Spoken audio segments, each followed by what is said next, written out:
All right, so I'm not going to use slides. I actually, when I did this presentation, I had to ask a patient if they would allow me to use their slides and their story. And they said, you should do this without slides. And I said, why? And they said, that's how you introduce this to me every single day.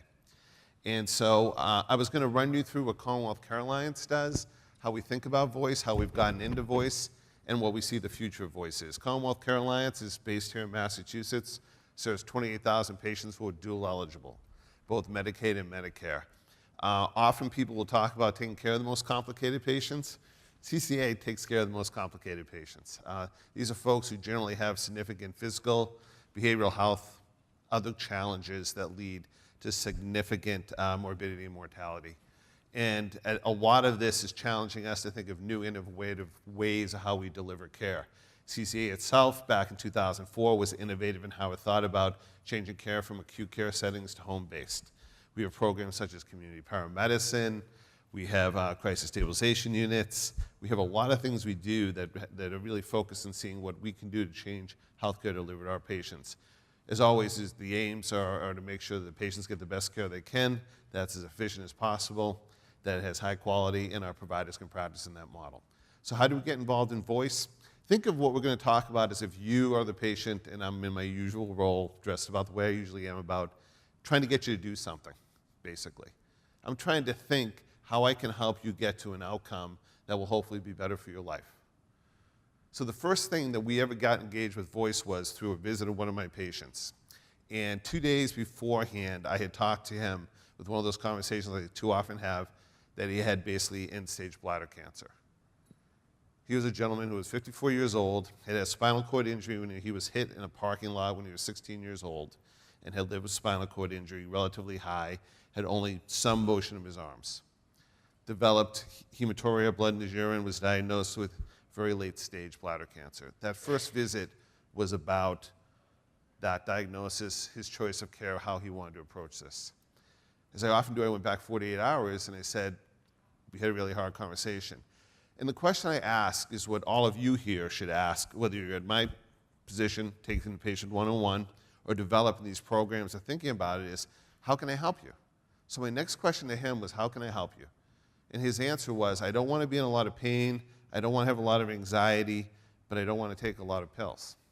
So in general, these type of issues are treated with narcotics and benzodiazepines, not what he wanted to do. But it was really hard because he knew he was going to have a clinical issue called autonomic dysfunction. In general, when you have a spinal cord injury and sensations are translated to the brain, sometimes there's a disordered aspect of that, and there's nothing more than having a bladder full of hematuria from the tumors that's going to cause Foley catheters to clog, causing a bladder to extend, that then causes autonomic dysfunction such as hypertension, hypotension, heart rates, and just feeling absolutely awful. Anyone who has ever experienced a patient, a loved one who has spinal cord injury and has autonomic dysfunction, it's not something you forget. So what we did is we thought about what else we could do.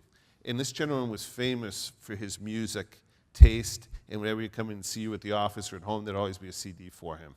And he was also a very clear innovator around thinking about new technologies.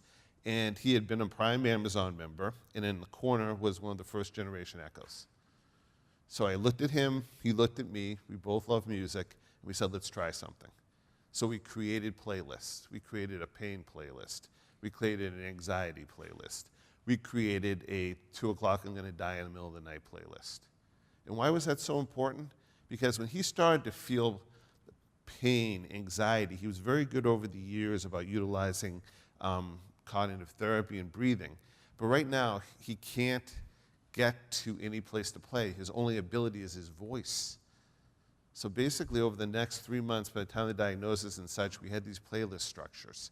And when he was having problems, all he now had to say was, Alexa, play Pain, or Alexa, play 2 o'clock Nightmares. That gentleman had one hospital stay in 3 months.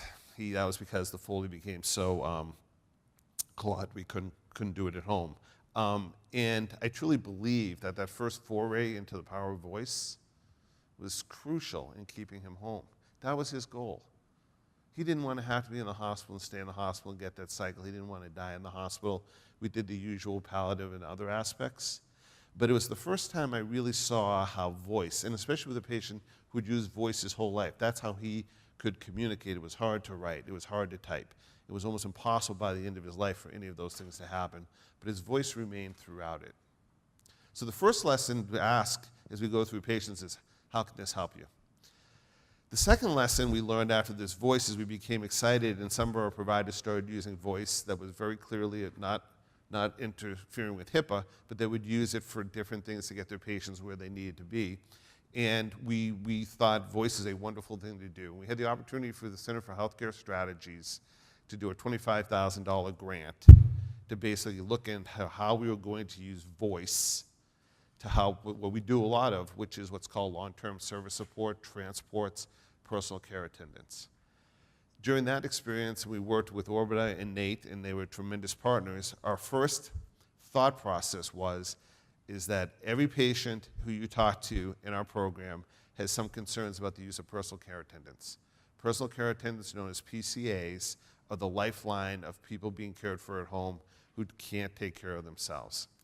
And scheduling is a problem, timesheets are a problem, making sure that when absences happen that there's a pool of people to draw from is a problem.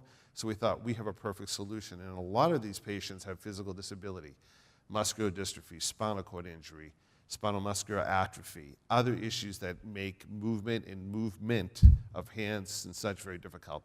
We thought we had this perfect solution. So what we did is we designed this pilot to have 100 patients move in to the program, where basically we would use Alexa through Orbita to actually create schedules for PCAs, to create timesheets for PCAs, to create a pool they could access through PCAs that would all be voice-based. And the project, when we started to roll it out, failed. What it was ultimately, it was an important issue, but there were 3 factors engaged in it that we learned from. One was an important issue that we identified and patients identified have to be such an important issue that they want to change what they're going to do, right? So right now, as we moved into this, they absolutely want those things to happen, but it needs to be perceived as less work, and it needs to be perceived as something that's going to be a plus benefit. 2 is voice is not alone, and every time you move into voice, you move into other aspects of the problem you're trying to solve. And trying to solve that problem, at the same time, the state of Massachusetts is starting a verification of PCA hours, which wasn't great timing because that wasn't our goal, but it hit that. So all of a sudden there was this idea that fed into, well, this is going to just lead down that role. 2 is we learned there was so much flexibility in how PCAs were scheduled and paid that this put what we thought were going to be helpful parameters around it. And in fact, those helpful parameters was now seen as barriers as we were moving through. And 3, as much as I thought, or other clinicians thought that this was crucial to patients, it probably wasn't as important as we thought it was.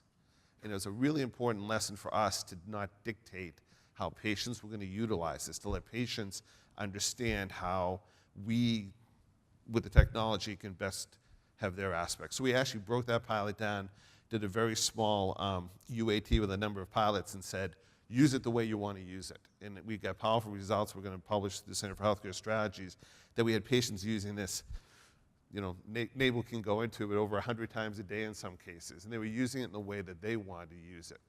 And the lesson was really clear. Nothing about us without us. We were saying, well, you got a problem. We think this is a great idea. It didn't occur. So remember, how can I help you? Okay? What's the way I can move this into your everyday activity that works? And then this led us to where we are currently working with LifePod for Voice First in a proactive manner is, what's the relationship between you and this device that's going to actually allow you to find this to be helpful? So we moved into a different aspect because when we went back and looked at what had happened with people like me, the early innovators who were using Alexas in people's homes, we learned some really good lessons about what we could do and not do, including it's got to stay out of HIPAA, but it's got to be helpful, and you got to design it together with patients. To 2, us saying, here's your problem, here's voice as another solution, just like if you have a UTI, prescribe an antibiotic. If you have this issue, I get a blood test. Well, if you have this issue, I'm going to give you voice. to understanding that ultimately this feeds back into what's the real primary aspect is what's the relationship that we have together. This is a relationship that is now being triangulated between a provider, a patient, and a speaker. But it's a care first speaker, it's a care first assistant. So we actually went through another UAT where we simply said, okay, here's patients who are identified by their providers who thought that there was a use for voice in their homes. And so we actually launched this with LifePod, and we found out some really important things that now are leading to our other pilot structures. And number one was this, is that it's got to fit into patients' flow in their lives every day. If it doesn't work. And that's a lesson that medicine doesn't learn very well anyways. We talk about medication adherence. Already it's got that connotation of like, if you don't do it, you're a bad person, right? And a lot of times you look at what happens, you look at data about medications. Most people don't take their medications. You don't have to raise your hand, but how many people take medications that are prescribed to you faithfully and accurately every day? How many people don't? Is the machine going to change that? Maybe, maybe not. Depends how it goes, what it does. But we do know is that a voice-activated machine after a UAT, which showed interactions between 8 and 12 times, is that if you ask patients how this can help them, literally. So you wake up in the morning, it may say, you know, again, we can program it with LifePod, which is voice first. How did you sleep last night? Good. That's great. Not very well. Do you want us to call your provider? Connections to what happens. It could remind you before you go off to your day program, you know, please remember to hydrate today. It's going to be hot. Right? Again, we're moving not in the HIPAA world. At 4 o'clock, it can say, did you take your medicines? Yes. Okay, great. Please do that. It's important for your health. No. Why? At 5 o'clock, it can say, did you do your physical therapy exercises? Yes. Fantastic. No. It's important for your health to do these aspects of what occurs. But what we found out from our first UATs and forays into this, that with the reactive Alexa structure, the relationships weren't as strong. Nobody wants something they only talk one way to. You know, it's sort of a very, you know, okay, Alexa, Alexa, Alexa. It becomes an assistant and not a caregiver. And what we have found as we move to the LifePod and the voice first aspect, these really become helpful. They can become where they are. They also are very programmable. One of the patients we did the UAT, we used the provider's voice. That's the most important person in that individual's life is their provider. Their voice says it's important to take your medication. Their voice says it's important for you to do your exercises. That has a lot more power than a generic voice as we move through. The other aspect that we found that moving forward is it is crucial to understand when people use it or don't use it, to use that feedback, to take their patterns, and to have them trust you enough to use that data. Because in general, when you first put these out, and I found this, we always talk about our family members, I put an echo out, my wife was like, it's listening to us. There has to be some trust in what happens with myself, the device, and the patient to say, it is listening to you, it is acting for you, and that data is going to be helpful for all of us to understand what we can do for you. So there has to be a recognition and a discussion about the fact that, yes, it is listening. And by listening, it's augmenting the care of what I'm trying to do for you each and every day. And in some ways, the trust of the Alexa, the Google Play, the LifePod, and all of these devices are simply a matter and an extension of the trust they have in the provider and the care system that's there. Because they are. That's the power of these. The power of these are two-way relationships, that I can take a LifePod and augment what I think the care of the patient should get by programming it in and then literally telling that patient the 15 things a day I would tell them if I could be in their house. They have to allow and say, I'm just not sick of him, but I get it. And if they don't want to listen to me, they have the ability not to listen to me, but they have the option to get me engaged in their life in a way like they haven't, which most patients seem to want. The other part of it is that I get to listen to their reactions, how often they use it, those things they work with, which things they don't, so we can go in there and actually have a conversation that says, last week when I saw you, we were going to do your physical therapy exercises 3 times a week. You did them 3 times on Wednesday. On Thursday, you did it 2. You know, the number one thing that patients always complain about is you go in there and doctors and all other healthcare providers look slightly unprepared because you're seeing 25 a day and you can't do the chart, even if you've got a great memory. To actually go in there and be able to say, okay, here's what we did and here's what I found out and here's how we're working on this together, I think has a powerful message as you move through with this. So ultimately, we can build all the technology, we can all have it structured in a way that's both impactful, but the key thing is it's always someone like me, a patient, a family, and everyone else taking that technology and having that negotiation, figuring out how that's going to work or not work. And that's true of larger providers who are using this for information about what HSAs are and how much money is in their benefit account. There has to be a relation to say, by the patient engaging in that, they're getting some benefit. And what's that benefit versus other aspects of getting this? For the providers and others, there has to be a recognition that this benefit is also for us. It could be efficiency and cost that we can then put back into care. It could be efficiency so that we can focus on more things in our organization, such as quality health programs.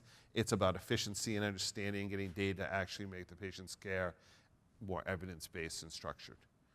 That's crucial. And I think for a society, I think it's using technology to catch up to where a lot of other consumer aspects are. Ultimately, healthcare has a lot of consumer interactions and transactions. Even what I do, despite the fact I really was attracted to this because of the one-to-one human connection, there's a lot of transactions there. You know, people go, and how much is that going to cost? What are you going to do there? When are you going to get? There's all that transactional medicine you do, and it's crucial that transactional medicine have a more efficient manner. And for us who work with DMEs and transportation and long-term service supports, that ability to better organize that and have patients direct it rather than someone else directing it to patients has huge potential as we move forward. So we really see a powerful future for voice.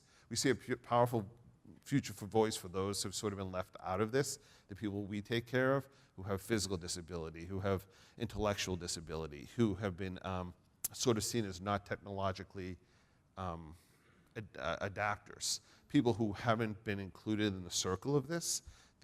We absolutely believe, we've surveyed our patients and they want more technology. You know, people think, well, it's this population. There is no, right now in the United States, there isn't no population. It's everybody has the access and other real interest in utilizing what's out there to go. But those three questions of like, how can I help you? How does this fit into your everyday activity and does it matter? And do we have enough of a relationship to put this in? Should be the basis of any individualized technology plan for patients.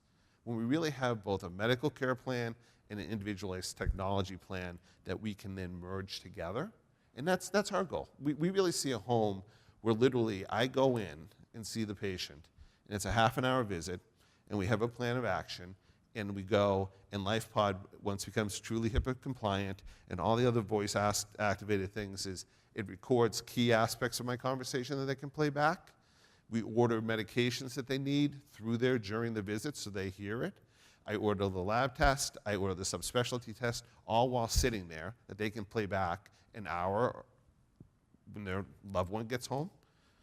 I also suggest that we change some diet things, that they've gained 5 pounds, and I want to put dietary reminders in every time they go into the kitchen.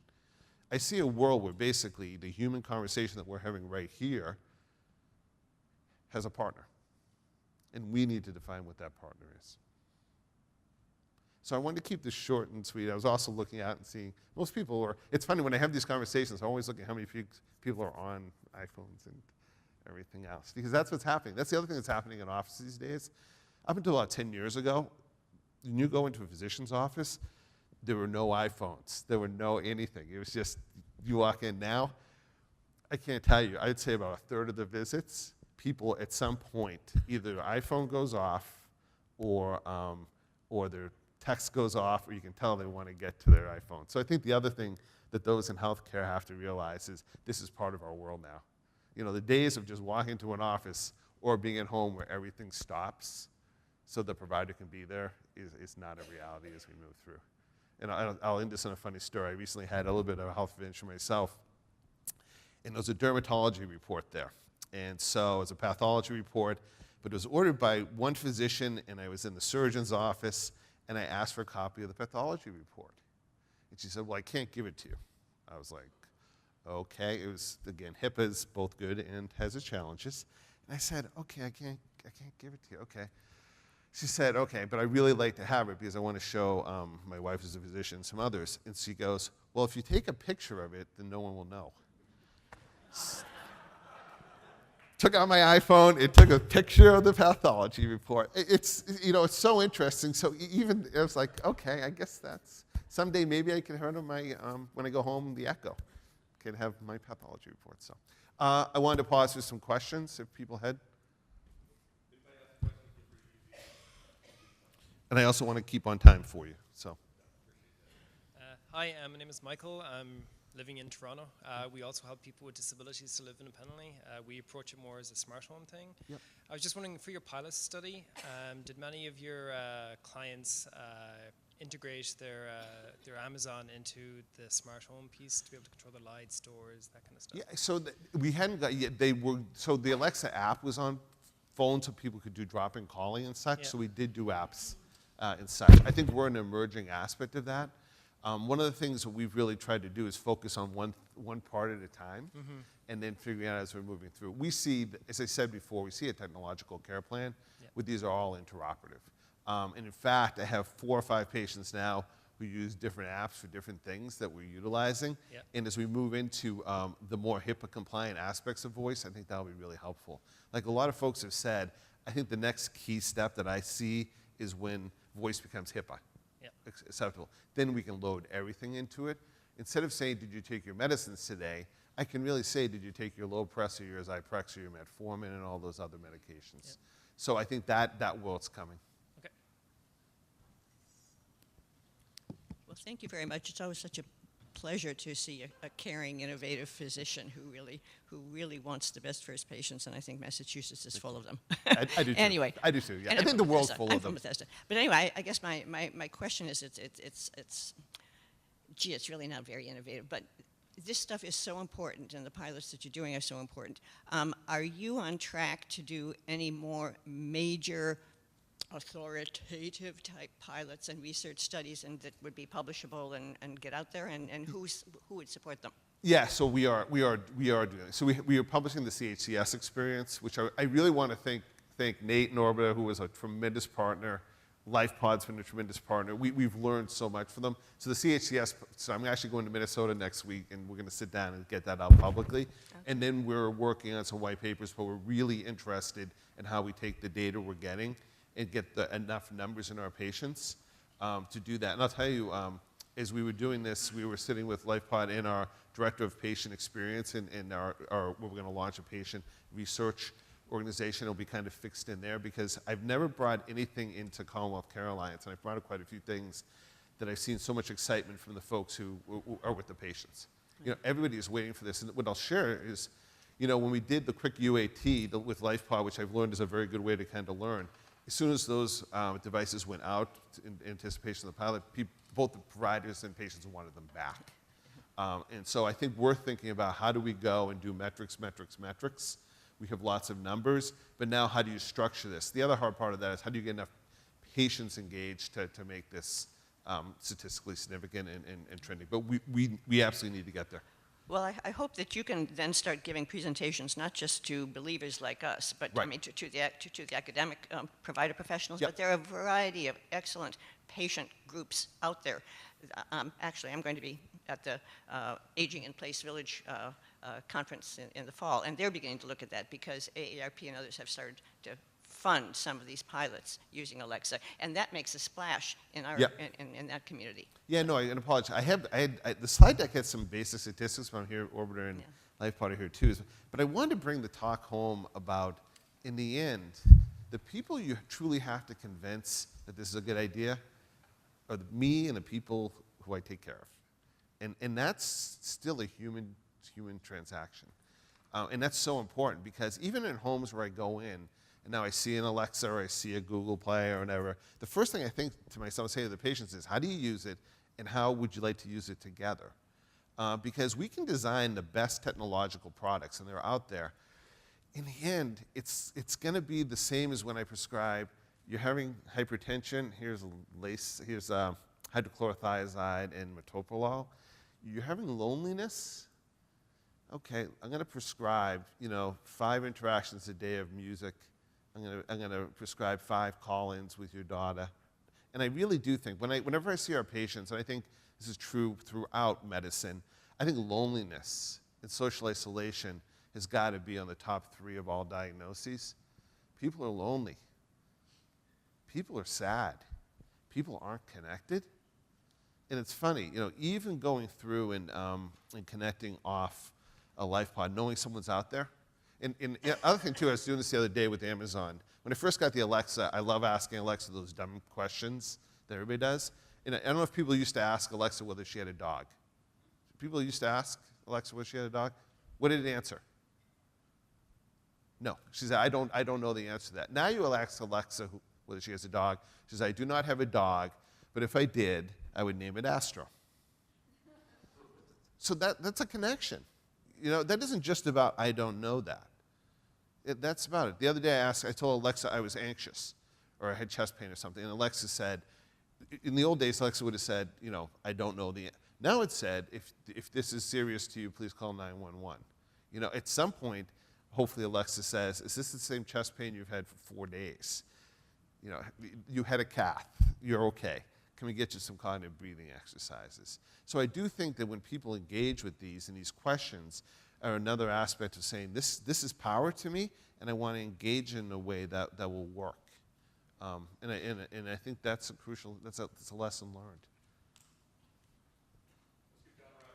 Thank you.